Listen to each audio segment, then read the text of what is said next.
আপনারা সারা বাংলাদেশে যে মব চেষ্টা করার সৃষ্টি করতে চাচ্ছেন, আপনারা কিসের ভয় চাচ্ছেন? আমরা আমাদেরকে বলে দিতে চাই, আপনারা ৭১ সালে বাংলাদেশের স্বাধীনতার বিপক্ষে ছিলেন, আজকে ২৪-এ কোন অভ্যুত্থানের বিপক্ষে আপনারা অবস্থান নিচ্ছেন। একটা বাংলাদেশ, একটি সুস্থ সমৃদ্ধ বাংলাদেশ চাচ্ছেন না আপনারা।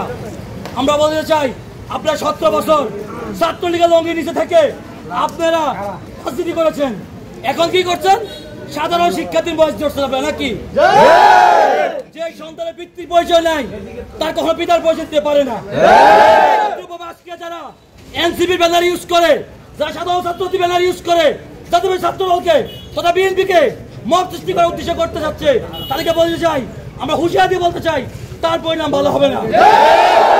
আমরা সাধারণ ছাত্র দলকে পাশে সাথে নিয়ে এই অন্যায়ের প্রতিবাদ আমরা করব ইনশাআল্লাহ।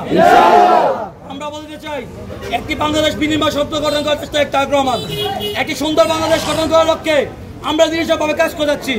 আমরা বলতে চাই, সেটা ফরিদগঞ্জ হোক, সারা বাংলাদেশে হোক, যে চাঁদাবাজ হবে তার বিরুদ্ধে আমরা পত্রিকায় ঐক্যবদ্ধভাবে রুখে দাঁড়াবো ইনশাআল্লাহ। ফরিদগঞ্জে কোনো চাঁদাবাজ থাকতে পারবে না, ফরিদগঞ্জে কোনো সন্ত্রাসের স্থান হবে না।